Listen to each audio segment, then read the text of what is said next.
Bismillahirrahmanirrahim. Assalamualaikum warahmatullahi wabarakatuh. Pohon gorkot adalah sebuah pohon yang disabdakan oleh Rasulullah SAW sebagai pohonnya orang Yahudi di akhir zaman. Kelak, ada hasil penelitian yang mengejutkan tentang pohon gorkot ini, yang kabarnya hasil penelitian tersebut telah mengungkap kebenaran bahwa kaum Yahudi sebenarnya meyakini kebenaran sabda Nabi Muhammad SAW tentang pohon gorkot tersebut. Lantas, apa hasil mengejutkan dari penelitian pohon gorkot tersebut? Apakah benar Yahudi membenarkan hadits Rasulullah? Apa sebenarnya pohon gorkot itu? Pohon gorkot sebagai pohon orang Yahudi di akhir zaman, menurut sebuah riwayat hadits, dikabarkan bahwa di akhir zaman kelak akan terjadi peperangan besar antara Muslim dengan kaum Yahudi. Saat itu, semua bebatuan dan pohon yang dijadikan tempat persembunyian Yahudi akan memberitahu keberadaan mereka kecuali pohon gorkot. Hal ini seperti disampaikan oleh Rasulullah SAW, tidak akan terjadi kiamat sehingga kaum muslimin memerangi bangsa Yahudi, sampai-sampai orang Yahudi berlindung di balik batu dan pohon. Lalu batu dan pohon itu akan berbicara, "Wahai orang Islam, hamba Allah, di belakangku ada orang-orang Yahudi. Kemarilah, bunuhlah dia, kecuali pohon gorkot, karena ia adalah pohon Yahudi." Al-Hafiz Ibnu Hajar berpendapat tentang hadits tersebut. Beliau mengatakan bahwa dalam hadits ini terdapat tanda-tanda dekatnya hari kiamat, berupa berbicaranya benda-benda mati dan batu. Lahiriahnya hadits ini menunjukkan bahwa benda-benda itu berbicara secara hakikat. Ketika perang besar terjadi, Allah Subhanahu wa Ta'ala mempermudah jalan kaum muslimin untuk melawan Yahudi. Bahkan, semua ciptaan Allah, baik makhluk hidup maupun benda mati, akan bersaksi. Hal ini berdasarkan hadits yang diriwayatkan oleh Abu Umamah yang mengatakan, "Maka tidak ada satupun ciptaan Allah yang dijadikan tempat persembunyian Yahudi, melainkan Allah jadikan ia berbicara, baik batu, pohon, tembok, maupun hewan." Sahabat beriman, apabila hadits tersebut dihubungkan dengan hadits sebelumnya, maka pohon gorkot adalah satu-satunya makhluk Allah yang membisu dan membantu kaum Yahudi dalam bersembunyi.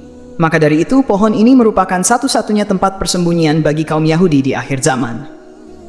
Kebenaran hadits Nabi dibuktikan oleh hasil penelitian pohon gorkot di Israel.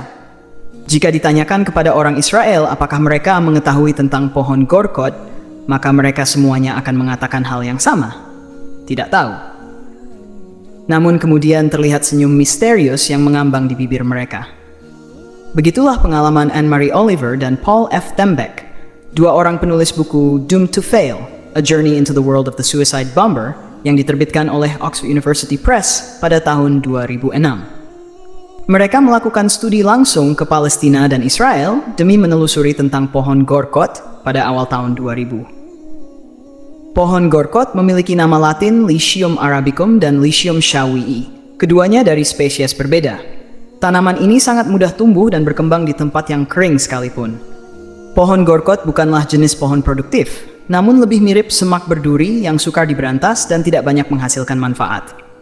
Anne-Marie Oliver dan Paul F. Tembeck mewawancarai sejumlah tokoh, termasuk Sheikh Ahmad Yasin semasa hidup beliau. Keduanya juga pergi ke Israel untuk mencari pohon gorkot dan keyakinan orang-orang Yahudi tentang pohon tersebut. Dari wawancara dengan sejumlah tokoh, mereka mengetahui bahwa menurut hadits Nabi SAW, kaum muslimin akan memerangi orang-orang Yahudi pada peperangan akhir zaman. Semua pihak akan menunjukkan tempat persembunyian orang Yahudi hingga batu-batu pun akan menunjukkannya, kecuali pohon gorkot. Sebab pohon gorkot merupakan pohon Yahudi. Ketika keduanya bertanya seperti apakah pohon gorkot itu, maka yang tengah diwawancarai saat itu meminta keduanya pergi ke Israel dan bertanya pada orang-orang Yahudi di sana. 6 kali Anne-Marie Oliver dan Paul F. Tembeck lantas pergi ke Israel. Namun orang-orang Yahudi yang ditanyai tentang pohon gorkot tersenyum sambil menatap serius, seperti ada yang terbongkar dalam sebuah rahasia.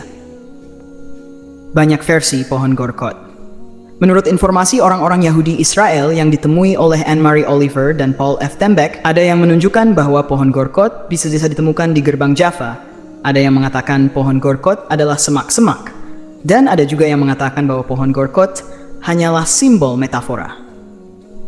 Orang-orang Yahudi Israel memberikan beragam informasi yang tidak seragam. Padahal pohon Gorkot sangat dikenal di kalangan Yahudi Israel, khususnya di kalangan nasionalis ortodoks. Dikabarkan juga bahwa mereka memasukkan hadits-hadits Nabi Muhammad SAW tentang Gorkot itu ke dalam kurikulum sekolah mereka. Hal ini kemudian diinterpretasikan oleh kalangan Islam sebagai bukti bahwa orang-orang Yahudi mengakui kebenaran hadits Nabi yang menubuatkan akhir nasib orang-orang Yahudi. Saat itu cukup lama, Anne-Marie Oliver dan Paul F. Tembeck mengalami kesulitan menemukan manakah spesies pohon yang benar-benar merupakan pohon Gorkot. Akhirnya, pertanyaan itu baru terjawab ketika mereka mewawancarai Syekh Ahmad Yasin, yaitu seorang pendiri Hamas. Syekh Ahmad Yasin lantas membawa keduanya ke belakang rumah dan menunjukkan contoh pohon Gorkot. Ternyata pohon yang lembut dan berduri itu kini telah ditanam mengelilingi permukiman Israel. Proyek internasional tanam 220 juta kot. Segala daya upaya kaum Yahudi lakukan untuk menghadapi datangnya Mesias yang mereka yakini akan memimpin mereka, berikut Sulaiman, untuk menguasai dunia. Namun, ada satu anomali yang secara diametral bertentangan dengan keyakinan mereka sendiri. Sebab, di satu sisi mereka mengaku sangat yakin akan bisa mengalahkan seluruh umat manusia, terutama umat Islam, dan menjadi pemimpin dunia. Namun di sisi lain, mereka juga berlomba-lomba menanami tanah Palestina yang mereka duduki secara tidak sah itu dengan pohon Gorkot. Di dalam Los Angeles National Fund, terdapat sebuah penjelasan bahwa kaum Yahudi tengah melakukan proyek internasional Gorkot. Proyek tersebut dilakukan dengan menanami pohon Gorkot di tanah Palestina. Tidak diketahui secara pasti kapan kaum Zionis Israel mulai menanami tanah Palestina dengan pohon Gorkot tersebut. Namun, kabarnya Israel telah menanam 220 juta pohon Gorkot di tanah Palestina.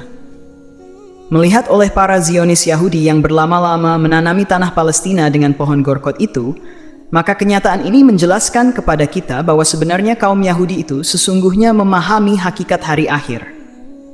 Secara tidak langsung, mereka, kaum Yahudi, sebenarnya juga membenarkan hadits Rasulullah SAW tentang pohon Gorkot ini, yakni di mana mereka akan dikejar-kejar oleh umat Islam.